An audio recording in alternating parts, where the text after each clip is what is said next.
ప్రహరీ గోడకి ఇరుపక్కల నోళ్లు తెరుచుకున్న పెద్ద సింహాల్ని చూసి మొదటి రోజులా భీతి చెందింది మీరా. కానీ వాటి మధ్య నిర్మలమైన బోసి నోటితో నవ్వుతున్న గాంధీతాత బొమ్మ చూసి మొదటి రోజులాగానే ధైర్యం తెచ్చుకుంది ఆమె. మీరా తల్లి వెనకాలే నిలబడింది. కాంతమ్మ వచ్చే ముందు ఎన్నో దేవుళ్ళకి మొక్కుకుని వచ్చింది. ఈ తన నిర్ణయం శుభసూచకం కావాలని, తనకి వలె తన కూతురు జీవితం వృధా అవ్వకుండా అతి తొందరలోనే దాని జీవితం చక్కపడాలి అని. దాని బాగు కోసమే నేను ఈ నిర్ణయం తీసుకుని వచ్చాను తండ్రి అంటూ అనేక విధాలుగా మొక్కుకుందావిడ. అదిరే గుండెతో వణికే కాళ్లతో తల్లి వెనకాలే తను కూడా ఎంతో నమ్మకంతో కుడికాలు ముందు పెట్టింది మీరా. అప్పి పరుగున వెళ్ళి ముందే చెప్పడంతో శాంతమ్మగారు ఎర్రనీళ్ల పళ్ళెంతో వచ్చింది.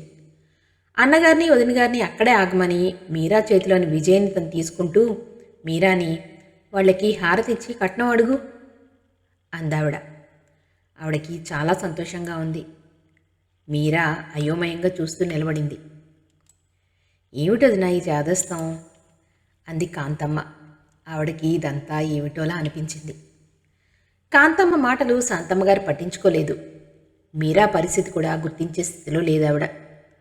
మీరా, కానీ కట్నం నీకు నాకు కూడా వస్తుంది, ఎంత వసూలు చేస్తావో అంటూ తొందర చేసింది శాంతమ్మ.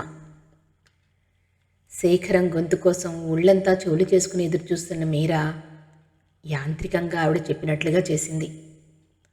అంతా భయం భయంగా ఉంది మీరాకి. విజయ్ని ప్రకాశం గారి చేతికిచ్చి కాంతమ్మ మీరాల మీద చెరో చెయ్యి వేసి ఇద్దరిని లోపలికి తీసుకెళ్ళింది శాంతమ్మగారు. విజయ్ కొత్తగా చూస్తున్నాడు. శాంతమ్మగారు గబగబా కాఫీ చేసి పట్టుకొచ్చింది. ఆవిడకి ఎక్కడలేని ఓపిక వచ్చింది. వాళ్ళంతా కబుర్లలో పడ్డారు. మీరా కొత్తదానిలా వాళ్ళకి కాస్త దూరంలో బిడియంగా నిలబడి ఉంది. కూర్చోమ్మా మీరా అని ప్రకాశం గారు శాంతమ్మగారు 2-3 సార్లు అన్నారు. ఆమె అలా బిడియంగా ఉండడానికి వాళ్ళు ఇంకోలా అనుకున్నారు. కూతురు అలా ఉండడంతో శాంతమ్మ మనసు బాధపడింది. దాని జీవితం చక్కబడితే తనకి ఇంకేం కావాలి? ఇన్నాళ్ల బాధ తేలిగ్గా మర్చిపోతుంది. ఎలా జరగనున్నదో అనుకుందావిడ. శాంతమ్మగారు, మీరా ఏమిటి కొత్తదానిలా నిలబడ్డావు? ఇలా వచ్చి కూర్చో. నాకు మీ అమ్మన్నా కొత్తేమో కానీ నువ్వు కాదు. అయినా మనిద్దరం కలిసి వాళ్ళ మీద దెబ్బలాడాలి, తెలిసిందా అందావిడ. కాంతమ్మకి ఆవిడ మాటలతో మళ్ళీ ధైర్యం వచ్చింది. ఎలా అయినా దాని చేత అసలు సంగతి చెప్పించి అన్నీ చక్కబడాలి అంటే అది ఆవిడ వల్లే కావాలి, ఆవిడకే చేతనవుతుంది అనుకుందావిడ. శాంతమ్మగారి వెనకాలే వంటగదిలోకి వెళ్ళింది కాంతమ్మ. ఇద్దరికీ ఈరోజు ఎక్కడలేని ఓపిక వచ్చింది. సంతోషంతో తెచ్చిపెట్టుకున్న ఓపిక శాంతమ్మగారిది. లేకపోతే ఎప్పుడూ నీరసంగా మంచం దిగని వాళ్ళిద్దరికిద్దరికీ ఎంత ఓపిక వచ్చింది అంటూ అనుకుంటూ ఇద్దరినీ చిత్రంగా చూడసాగింది మీరా. మీరా వాళ్లతో పాటు లోపలికి వెళ్ళలేదు. అసలు ఆమెకి ఏ పని చేయబుద్ధి కాలేదు. ప్రకాశం గారు విజయ్ని ఆడిస్తున్నారు. కాసేపట్లోనే ప్రకాశం గారి దగ్గర విజయ్కి భయం పోయింది. వాడితో సమానంగా ఆయన కూడా కింద కూర్చుని ఆడుతున్నారు. వాళ్ళిద్దరినీ చూస్తూ అక్కడే కూర్చుంది మీరా. ఇంతలో వీధిలో కారు ఆగిన చప్పుడుకి ఉలిక్కిపడిందామె. చప్పున పక్క గదిలోకి తప్పుకుంది. ప్రకాశం గారికి జాలేసింది. అన్నీ సవ్యంగా జరిగి ఉంటే ఈ బెదురు ఉండకపోయేది కదా. సవ్యంగా జరక్క ఆడపిల్లలకి అంతా బెదురుగానే ఉంటుంది అనుకున్నారాయన బాధగా. నిలబడలేనేమో అన్నంత ఇదిగా వణుకుతున్నాయి మీరా కాళ్ళు. గుండె విపరీతంగా కొట్టుకోసాగింది. తన గుండె కొట్టుకోవడం తనకే వినపడుతోంది. శేఖరం గొంతు కోసం ఒళ్ళంతా చెవులు చేసుకుని ఆత్రంగా ఎదురుచూడసాగింది. శేఖరం లోపలికి వచ్చినట్లు బోట్లు చప్పుడైంది. మీరా చెయ్యి గుండెల మీదకు వెళ్ళింది. కొద్దిగా ఇటు తిరిగి తలుపు సందులోంచి చూసింది. శేఖరం విజయ్ని చూస్తున్నాడు. శేఖరాన్ని చూడగానే విజయ్ బొమ్మల్ని వదిలి ప్రకాశం గారి దగ్గరికి వెళ్ళాడు. "ఓ గంట అయిందిరా వచ్చి" అన్నారు ప్రకాశం గారు విజయ్ని ఎత్తుకుని నిలబడుతూ. విజయ్ కొద్దిగా నోరు తెరిచి శేఖరాన్నే చూస్తున్నాడు. ప్రకాశం గారు శేఖరం కేసి 2-3 అడుగులు వేసి, వెళ్తావా నాయనా బాబాయ్ దగ్గరికి అన్నాడు విజయ్తో. విజయ్ ఆయన భుజం మీద తల వాల్చేశాడు. ఆయన అన్న మాటకి శేఖరం మొహం తిప్పుకున్నాడు. అప్పుడే శేఖరం మొహం తలుపు సందులోంచి పూర్తిగా కనిపించింది మీరాకి. ఆ మొహంలో ఇందాక విజయ్ని చూసినప్పటి ఆనందం రూపు మాత్రం కూడా లేదు. అతని మొహం చూస్తే విరక్తి, విషాదం గూడు కట్టుకున్నట్లుగా కనిపిస్తోంది. శాంత, శేఖరం వచ్చాడు అంటూ కేకేశారు ప్రకాశం గారు. ప్రకాశం గారు సోఫాలో కూర్చుని పక్కన విజయ్ని కూర్చోపెట్టుకున్నారు. శేఖరం వాళ్ళకి ఎదురు సోఫాలో కూర్చున్నాడు. శాంతమ్మ గారు, ఆవిడ వెనకాలే కాంతమ్మ గారు వచ్చారు. మీ అత్తయ్యని తీసుకొచ్చానరా, నాకు పైసా కట్నం ఇవ్వలేదు అత్తయ్య అంది శాంతమ్మ గారు వస్తూనే. సోఫాలో వెనక్కి జార్లబడి కూర్చున్న శేఖరం కాంతమ్మని చూడగానే కాస్త ముందుకి వంగి కూర్చున్నాడు. ఆవిడతో ఏం మాట్లాడాలో అతనికి అర్థం కాలేదు. కొద్ది క్షణాల తర్వాత, మీ ఒంట్లో కులాసాగా ఉంటోందా అని అడిగాడు. కులాసాగానే ఉంటోంది అంది కాంతమ్మ శేఖరం కేసి ఆప్యాయంగా చూస్తూ. భగవంతుడు ఈ కలపడం ఎప్పుడో కలిపితే మీరా ఇంటికి కోడలు కాకపోనా అనుకుని నిట్టూర్చిందావిడ. శాంతమ్మ గారు లోపలికెళ్ళి శేఖరానికి టీ పెట్టి తీసుకొచ్చింది. మావయ్యకేది అన్నాడు శేఖరం. నేను రాగానే తాగానురా, ఇంకిప్పుడు తీసుకోను అన్నారాయన. విజయ్ సోఫా దిగి తల్లి కోసం అటూ ఇటూ చూశాడు. తల్లి కనిపించకపోయేసరికి కాంతమ్మ దగ్గరికి వెళ్ళి ఆవిడ కాళ్ళను ఆనుకుని నిలబడ్డాడు. శేఖరం టీ కప్పు కింద పెట్టి ప్యాంట్ జేబులోంచి చాక్లెట్ తీసి విజయ్కేసి చేయి చాపాడు. వాడు రాలేదు. రెప్పవాల్చకుండా శేఖరాన్నే చూడసాగాడు. శేఖరం అక్కడే ఉన్న బొమ్మ కారు మీద చాక్లెట్ పెట్టి విజయ్ కేసి తోశాడు. అయినా విజయ్ తీసుకోలేదు. చాక్లెట్ కేసి విజయ్ కేసి ఓసారి చూశాడు. కాంతమ్మ మొహం దించుకుంది. తర్వాత మెల్లగా తీసుకో అంది విజయ్తో. అయినా వాడు తీసుకోలేదు. శాంతమ్మ గారు చాక్లెట్ తీసి వాడి చేతికిచ్చింది. వాడు తీసుకున్నాడు. ఇప్పుడు కావాల్సి వచ్చిందా అంటూ వాడి బుగ్గ సాగదీసి, వీడిని నా దగ్గర ఉంచేయవమ్మా వదినా, నేను పెంచుతాను అంది శాంతమ్మ గారు.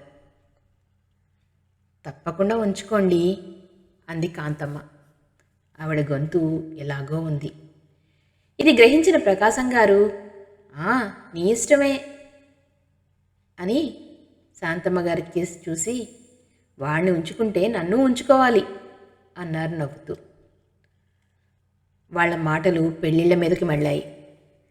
శేఖరం ఖాళీ కప్పు కింద పెట్టి లేచి నిలబడ్డాడు. మళ్ళా ఎక్కడికైనా వెళ్ళాలా అని అడిగారు ప్రకాశం గారు. అన్నాడు శేఖరం వాచి చూసుకుంటూ. వంట అయిపోవచ్చింది, భోజనం చేసి వెళ్ళరా అంది శాంతమ్మ. పనుంది, ఇప్పుడే వస్తాను, నా కోసం చూడకండి అంటూ వెళ్ళిపోయాడు శేఖరం. ఏమిటో ఒక్కరోజు వేళపట్టున ఇంట్లో భోజనం చేయడు. ఈరోజో రేపో ఊరు వెళ్తాట అంది బాధగా శాంతమ్మ గారు. ఏ ఊరు? ఏదైనా పనుందా అని అడిగారు ప్రకాశం గారు. ఏం పనో చెప్తాడా? బొంబాయి వెళ్ళాలి, కాస్త ఆలస్యమైనా కంగారు పడొద్దని అప్పగింతలు పెట్టాడు. ఏమిటో పెళ్ళి పెటాకులు లేకుండా వాడలా ఉన్నాడు. వీడు పెళ్లి మాట ఎత్తితేనే అలా వెళ్ళిపోతాడు. వాళ్ళకి ఏం లోటు రానిచ్చాను చెప్పు, కన్న బిడ్డలాగానే చూశాను కానీ అంటున్న శాంతమ్మ గారి కళ్ళల్లో నీళ్లు తిరిగాయి. నువ్వేం చేస్తావే, చదువులు చెప్పించావు, వాళ్ళు వింటే పెళ్లి చేస్తావు కానీ లేకపోతే నువ్వేం చేయగలవు అన్నారు ప్రకాశం గారు. పక్క గదిలో ఉన్న మీరా నిల్చున్న చోటనే నీరసంగా కూర్చుండిపోయింది. కళ్ళల్లో నిలవలేని నీళ్లు చెంపల మీదుగా కిందకి జారుతున్నాయి. శేఖరానికి ఇంత విరక్తి వచ్చింది అనే ఊహే మీరా గుండెని కోసేస్తోంది. గోడకి ఆనుకుని కళ్ళు మూసుకుంది. తను వచ్చిన సంగతి తెలిసినా తెలియనట్టే వెళ్ళిపోయాడు అనుకుంది.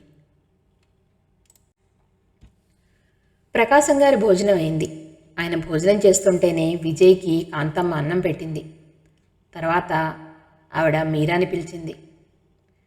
శేఖరం రాకుండా మీరాకి అన్నం తినడం ఇష్టం లేదు. కానీ ఏమని చెప్తుంది? అందుకే అప్పుడేనా అంది. ఇంకా ఎప్పుడు రా అంటూ అందరికీ వడ్డించింది ఆవిడ. మీరా తప్పనిసరిగా వచ్చి కూర్చుంది. విజయ్ ఒళ్ళో కూర్చున్నాడు. అందరి భోజనాలు అయ్యాయి. శేఖరం రాలేదు. ప్రకాశం గారు, కాంతమ్మ, శాంతమ్మ గారు కాసేపు కబుర్లు చెప్పుకున్నారు. కాంతమ్మ అందరి గురించి అడిగి తెలుసుకుంది. 2 గంటలు దాటే వరకు కబుర్లు చెప్పుకుని తలో చోట పడుకున్నారు వాళ్ళు. అన్నం తిన్న కాసేపటికే పడుకున్న విజయ్ వాళ్ళు పడుకునే టైంకి లేచి కూర్చున్నాడు. వాడికి మంచినీళ్లు పట్టించి 2 బిస్కెట్లు ఇచ్చి వాడిని ఆడిస్తూ హాల్లోనే కూర్చుంది మీరా. 3 గంటలవుతోంది. కారు ఆగిన చప్పుడుకి చటుక్కున లేచి నిలబడింది మీరా. కానీ లోపలికి వెళ్ళిపోలేదు. గుమ్మం దగ్గరేకెళ్ళి నిలబడింది. తను భయపడి పారిపోతే ఈ సమస్యకి పరిష్కారం కాదు అనుకుంది మీరా.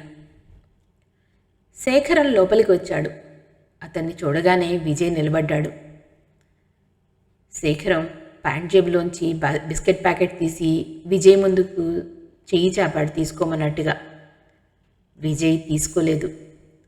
అక్కడి నుంచి కదలనూ లేదు. మీరా ధైర్యం చేసి కొద్దిగా కళ్ళెత్తి శేఖరం కేసి చూసింది. శేఖరం చూపులు విజయ్ని హత్తుకుని ఉన్నాయి. విజయ్ని తదేకంగా చూస్తున్న ఆ కళ్ళల్లో ఎంత కాంతి! శేఖరం బిస్కెట్ ప్యాకెట్ విజయ్కి దగ్గరగా జరిపాడు. వాడు శేఖరాన్ని చూస్తూనే ప్యాకెట్ అందుకున్నాడు. అతను లోపలే నవ్వుకుని గదిలోకి వెళ్ళిపోయాడు. విజయ్ బిస్కెట్ ప్యాకెట్తో తల్లి దగ్గరికి వచ్చి చూపించాడు. ప్యాకెట్ విప్పి 2 బిస్కెట్లు వాడికిచ్చింది మీరా. ఏం చెయ్యాలో తోచని పరిస్థితిలో అలాగే నిలబడిపోయిందామె. అప్పుడే అతను వచ్చి అర్ధగంట అవుతోంది. అతని దగ్గరికి వెళ్ళి ఏదో చెప్పాలని ఉంది. కానీ వెళ్ళడానికి ధైర్యం చాలడం లేదు. గేట్ చప్పుడైతే ఎవరా అని చూసింది మీరా. బాచీ వచ్చాడు. ఎప్పుడొచ్చారక్క అని అడిగాడు. పొద్దున్న వచ్చాం అంది మీరా. శేఖరం గారు ఉన్నారా అక్క అని అడిగాడు బాచి. ఏ అని అడిగింది మీరా. మళ్ళీ అతను ఎక్కడికైనా వెళ్ళాలా అని మనసులోనే భయపడింది. బాచి సంచిలోంచి పొడుగాటి కవర్ తీసి, ఇది ఆయనకి ఇవ్వాలి, పడుకున్నారా అన్నాడు. పడుకున్నట్టున్నారు, నేను ఇస్తాలే అని చెయ్యి చాపింది మీరా. ఇది ఇస్తూ అదే సమయంలో అతనితో మాట్లాడాలనుకుందామే. బాచి మీరాకి కవర్ ఇచ్చాడు. ఇంకా ఏమైనా చెప్పాలా అని అడిగింది మీరా. ఇంకేం చెప్పక్కర్లేదు, ఆయనే పంపారక్క దీనికోసం. వస్తానక్క, ఇంకా భోజనం చేయలేదు అన్నాడు బాచి. సరే వెళ్ళిరా అని లోపలికి వచ్చింది మీరా. విజయ్ని ఎత్తుకుని శేఖరం గదిలోకి వచ్చింది. శేఖరం మంచం మీద దిళ్ళకి ఆనుకుని కళ్ళ మీద చేతులు ఉంచుకున్నాడు. మీరా గుండె పట్టుకున్నట్టయింది. పాదాల సవ్వడికి శేఖరం కళ్ళు తెరిచాడు. వెంటనే లేచి నిలబడ్డాడు. క్షణంలో సగం సేపు ఇద్దరి చూపులు కలుసుకుని విడిపోయాయి. శేఖరం చూపులు మీరా మీద నుంచి విజయ్ మీదకి మళ్ళాయి. ఈసారి విజయ్ నవ్వాడు. మీరా ధైర్యం చేసి లోపలికి 4 అడుగులు వేసింది. బాచి ఇచ్చాడు అంటూ కవర్ టేబుల్ మీద పెట్టింది. శేఖరం ఆ కవర్ తీసుకుని దాన్ని జాగ్రత్తగా తెరిచి కాగితాలు చూడసాగాడు. కాసేపు అతను ఏమైనా మాట్లాడతాడేమో అని చూసింది మీరా. అతని కాగితాలు చూడడం ఎప్పటికీ అయ్యేట్టుగా కనిపించలేదు. భోజనానికి వస్తారా అని అడిగింది మీరా ధైర్యం తెచ్చుకుని నెమ్మదిగా. శేఖరం కాగితాల్లోంచి దృష్టి తలెత్తకుండానే అయింది, చేసే వచ్చాను అన్నాడు ఏ భావము లేకుండా మామూలుగా. కాసేపు తటపటాయించి మీరా గొంతు పిగుల్చుకుని, మీ ప్రయాణం అంది. ఎలా పూర్తి చేయాలో, అసలు ఎలా అడిగితే అతనికి కోపం రాకుండా ఉంటుందో తెలియక ఆగిపోయిందామె. కొద్దిగా కళ్ళెత్తి మీరాకేసి చూసిన శేఖరం వెంటనే మళ్ళీ కాగితాల మీదకి దృష్టి మరల్చి, తెల్లారగట్లు వెళ్ళిపోతున్నాను అన్నాడు. అలా అంటున్నప్పుడు అతని మొహం అదోలా అయిపోవడం ఆమె గ్రహించింది. మీరు వెళ్ళొద్దు అంది మీరా ఎలాగో దుఃఖాన్ని దిగమంగి. నేను వెళ్ళి తీరాలి అన్నాడు శేఖరం. అతని స్వరంలో ఈసారి తీవ్రత ప్రతిధ్వనించింది. వీడి సంగతి ఏం చేద్దామని అంటూ విజయ్ గొంతు పట్టుకుని అడిగింది మీరా. అతని వరస చూస్తే అన్న మాటకి తిరుగులేదు అన్నట్టుగా ఉంది. శేఖరం చూపులు విజయ్ మీదకి మళ్ళీ అక్కడ స్థిరంగా నిలిచాయి. చేతిలో కాగితాలు మడత పెడుతూ అన్నాడు, వాడికి నేనేమీ అన్యాయం చేయను. ఇదిగో ఈ కాగితాలు వచ్చాక నీతో చెప్దామని అనుకున్నాను అంటూ అతను క్షణం ఆగి కిటికీ దగ్గరికి వెళ్తూ మళ్ళీ అన్నాడు, నా వ్యవహారాలన్నీ నా ప్రేమితుడు రాఘవరెడ్డి చూస్తాడు. విజయ్కి ఏ లోటు రావడానికి వీల్లేదు. ఫ్యాక్టరీ మీద నా వాటాకి వచ్చేది, ఇంకా పొలం మీద వచ్చే ఓ పంట డబ్బు విజయ్ది. వాడికి మైనార్టీ తీరే వరకు నువ్వు గార్డియన్గా ఉంటావు. అది నామ మాత్రమే, రెడ్డే అన్నీ చూసుకుంటాడులే అంటూ ఆగాడు శేఖరం. అతను చెప్పే తీరు చూస్తే నేను చెప్పిన దానికి తిరుగులేదు అన్నట్టుగా ఉంది. ఇక వాడికి నేనెందుకు? వాడిని ఎవరికైనా అప్పగించి వెళ్ళండి, లేకపోతే ఏ అనాథ శరణాలయనైనా అప్పగించి వెళ్ళండి అంది మీరా. మీరా అన్న శేఖరం గొంతు తీవ్రంగా ధ్వనించింది. అంత కర్మేం పట్టిందనుకుంటున్నావు వాడికి? అంటే నీ ఉద్దేశం నాకు అర్థమైందిలే. నాది అనేది పైసా కూడా వాడికి ఖర్చు కాకూడదు, అదే కాదు నీ అభిప్రాయం? ఈ విషయంలో మాత్రం నీ మాట నేను వినదలుచుకోలేదు, వినను అన్నాడు కోపంగా శేఖరం.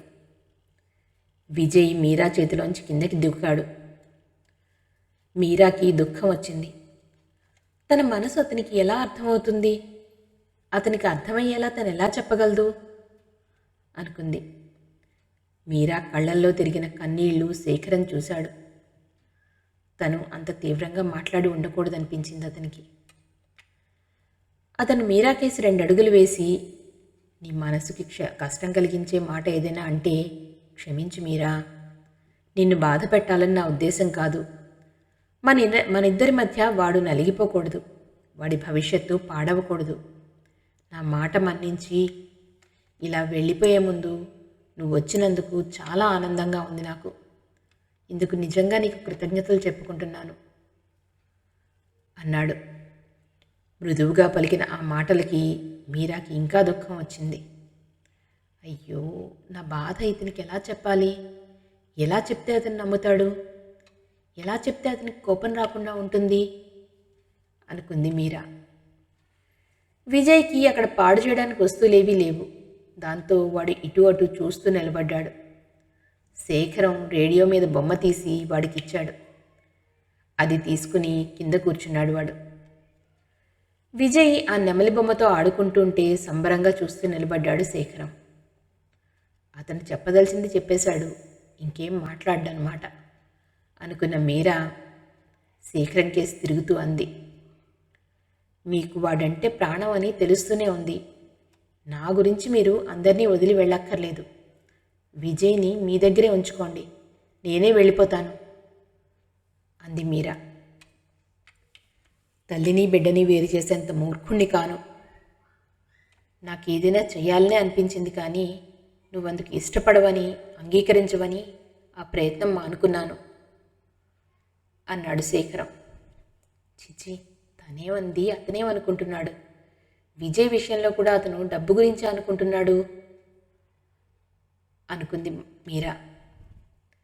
శేఖరం కిటికీ దగ్గరగా వెళ్తూ అన్నాడు నిర్లిప్తత నిండిన స్వరంతో, మీరంతా ఒకళ్ళకొకళ్ళు కావలసిన వాళ్ళు, మధ్యన నేనెందుకు అపశృతిలా? అయినా తప్పు చేసింది నేను, శిక్ష కూడా నేనే అనుభవించాలి. అందుకే వెళ్ళిపోదలుచుకున్నాను అని మీరా ముఖం గోడవైపుకి తిప్పేసుకుంది. ఎంత ఆపుకుందాం అనుకున్నా మీరాకి దుఃఖం ఆగడం లేదు. నాకు తెలుసు మీరు నా మీద కోపంతోనే వెళ్ళిపోతున్నారు అంది మీరా వెక్కిళ్ల మధ్య. మీరా అంటూ ఇటు తిరిగాడు శేఖరం. మీరా గోడకేసి మొహం పెట్టి ఏడుస్తోంది. శేఖరం మీరాకి కాస్త దూరంలో టేబుల్ దగ్గర నిలబడ్డాడు. మీరా, నా మీద జాలి పడుతున్నావా? అది నేను భరించలేను. నా మీద నీకు ఎంత అసహ్యంగా ఉన్నా సరే సంతోషంగా భరిస్తాను. వేలెత్తి చూపించే తప్పు చేశాను కనుక. అంతేకాని నా మీద జాలి పడితే మాత్రం భరించలేను. అయినా నీ మీద నాకెందుకు కోపం? నేను వెళ్లే ముందు నా మాట మన్నించి విజయ్ని ఇలా తీసుకొచ్చినందుకు నాకెంత ఆనందంగా ఉందో నీకు తెలియదు మీరా. మీరా, నేను వెళ్లే ముందు ఈ ఆనందాన్ని నిబ్బరాన్ని పాడు చేయొద్దు ప్లీజ్ అన్నాడు శేఖరం అర్థిస్తున్నట్లుగా. నా మీద కోపం లేకపోతే ఎందుకు వెళ్ళిపోతారు? ఇన్నాళ్ళు మీ మంచితనం గుర్తించినందుకు నాకు శాస్తి చేయాలని వెళ్ళిపోతున్నారు, నాకు తెలుసు అంది మీరా ఏడుస్తూనే. మీరా అని బాధగా పిలిచాడు శేఖరం. నీ మీద నాకు కోపం లేదు, ఎలా చెప్తే నమ్ముతావు?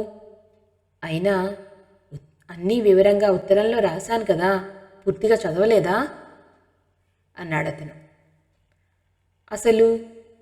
అసలు నేను నిన్నటి వరకు ఆ కవరు చించనే లేదు. అరుణ రాసిందని ఇచ్చారు. అప్పుడు నా మనసు కుదరలేక అలాగే ఉంచేశాను. నిన్న సాయంత్రమే చదివాను అని గబగబా ఎలాగో చెప్పేసింది మీరా. శేఖరం నుంచి ఎటువంటి జవాబు లేదు. అసలు మీరా అన్న మాటలకి అతను ఎలా ఫీల్ అయ్యాడో తెలియలేదు. అతని కళ్ళు మాత్రం గోడకేసి మొహం పెట్టుకున్న మీరానే నిశితంగా చూస్తున్నాయి. తల్లి ఏడుపుకి బిత్తరపైన విజయ్ లేచి నిలబడ్డాడు. బిక్కమొహం వేసుకుని ఇద్దరినీ మార్చి మార్చి చూడసాగాడు. ఇంకా మీరా ఏడుస్తున్నట్లు ఆ భుజాల కదలిక వల్ల తెలుస్తూనే ఉంది. కొద్దిసేపటికి తేరుకున్న శేఖరం నెమ్మదిగా పిలిచాడు, మీరా అని. తను అసలు సంగతి చెప్పగానే అతను చాలా సంతోషిస్తాడని, అతని చల్లని స్పర్శ కోసం తహతలాడుతున్న మీరాకి అతను నూతిలోంచి పిలిచినట్లుగా మీరా అని పిలిచేసరికి నిరాశే కలిగింది. తనని తాను నిగ్రహించుకుంటూ మీరా అన్నాడు మళ్ళీ శేఖరం టేబుల్ మీద చేతులు ఆనించి. ఇప్పుడు తను భయపడకూడదు, సంకోచించకూడదు అనుకుని మీరా మెల్లగా ఇటు తిరిగింది. కళ్ళెత్తి అతని కేసు చూసే ధైర్యం లేక అతని పాదాల మీదనే దృష్టి నిలిపింది. కొద్ది క్షణాలు ఇద్దరి మధ్య నిశ్శబ్దం. ఆ నిశ్శబ్దాన్ని మీరా భరించలేకుండా ఉంది. ఉన్నట్టుండి శేఖరం అన్నాడు, మీరా, ఇందాకనే చెప్పాను, నా మీద జాలి పడితే నేను భరించలేను, సహించలేను అని. అయినా ఇలాంటి విషయాల్లో ఏదో ఆవేశంలోనో ఒకళ్ళ మీద జాలితో సానుభూతితోనూ నిర్ణయాలు తీసుకోకూడదు. అలా జరిగితే తర్వాత జీవితం ఎంత నరకమో ఊహించడం కష్టం అన్నాడతను. కొద్దిగా కళ్ళెత్తి అతని కేసు చూస్తూ అంది మీరా. అంటే నేను చెప్పింది మీరు నమ్మలేదు కదూ అని. ఇంకా వివరంగా చెప్పాలని ఉన్నా ఆమె చెప్పలేకపోతోంది. శేఖరం మీరా కళ్ళల్లోకి సూటిగా చూస్తున్నాడు. ఆ కళ్ళు తనని మోసం చేయలేవు. మొదటి నుంచి తనంటే ఎంత నిర్లక్ష్యమో ఆ కళ్ళే ప్రకటించాయి. తర్వాత తనంటే ఎంత అసహ్యమో కూడా ఆ కళ్ళే అనుక్షణం వ్యక్తం చేసేవి. అలా సూటిగా తనని దూసుకుపోయే ఆ చూపులకి నిలదొక్కుకోలేని మీరా, తనంటే శేఖరానికి ఎంత ప్రాణమో తెలుసుకున్న మీరా, ఇక దేనికి తట్టుకోలేను అనుకున్న మీరా సంకోచం వదిలి ఒక్క అంగలో అతన్ని చేరి అతని హృదయం మీద తల అంచి ఏడ్చేసింది. అలా ఏడుస్తూనే, నన్ను వదిలి మీరెక్కడికి వెళ్ళొద్దు, విజయ్ మీద ఒట్టు. నిజంగా నిన్నటి వరకు నేను ఆ కవర్ చూడనే లేదు. అది చదివినప్పటి నుంచి నేను ఎంత నరకం అనుభవించానో మీకు తెలీదు అంది మీరా. క్షణంసేపు అయోమయంగా అనిపించి తెల్లబోయినా ఆ స్పర్శ అతనికి అన్నీ చెప్పినట్టయింది. అతని ఎడం చెయ్యి మీరా భుజాల చుట్టూ పడింది. కుడి చెయ్యి మీరా తల మీద వేసి ఆప్యాయంగా నిమురుతూ నెమ్మదిగా మెల్లని స్వరంతో మృదువుగా గంభీరంగా అన్నాడు, మీరా ఊరుకో. నీ మీద నాకెప్పుడూ కోపం లేదు, ఇంకెప్పుడు రాదు కూడా. నువ్వు సుఖపడ్డానికి ఏదైనా చేస్తాను. ఇంతవరకు నువ్వు అనుభవించిన ఈ నరకాన్నంతా, ఆ సంగతులన్నీ ఏ సినిమాలోనూ చూసినట్లో కథల్లోనో చదివినట్లో అనిపించేట్టుగా చేస్తాను. నమ్ముతావా అన్నాడతను. నమ్ముతాను. ఆ ఉత్తరమే నేను చూడకుండా పోతే మీ మంచితనం నాకు తెలిసేది కాదు. మీ మంచితనం చేతులు చాచి రమ్మంటే నా అదృష్టం నన్ను ముందుకు నెట్టి మిమ్మల్ని చేరుకునేలా చేసింది. లేకపోతే నేను ఎంత దురదృష్టంలో కొట్టుకుంటున్నానో నాకు ఎప్పటికీ తెలిసేది కాదు అంది మీరా. న్యాయం ధర్మం 4 పాదాల మీద నడిచినట్లు మన ఇద్దరి అదృష్టం 4 పాదాల మీద నిలిచి మన ఇద్దరినీ ఒక దగ్గరికి చేర్చింది అంటూ పొడిగా ఉన్న మీరా జుట్టులోకి వేళ్లు దూర్చి నిమురుతూ మీరా పాపిట మధ్య గడ్డం ఆంచి కళ్ళు మూసుకున్నాడు శేఖరం. తనది అనుకున్న ఈ బంగారు క్షణం కదిలితే ఎక్కడ కలలా చెదిరిపోతుందో అన్నంత భయంగా అతన్ని లతలా అల్లుకుపోయి ఇంక నాకేం భయం లేదు అన్న నిశ్చింతతో అతని గుడిలాంటి గుండెల మీద తల ఆంచి నిశ్చింతగా కళ్ళు మూసుకుంది మీరా.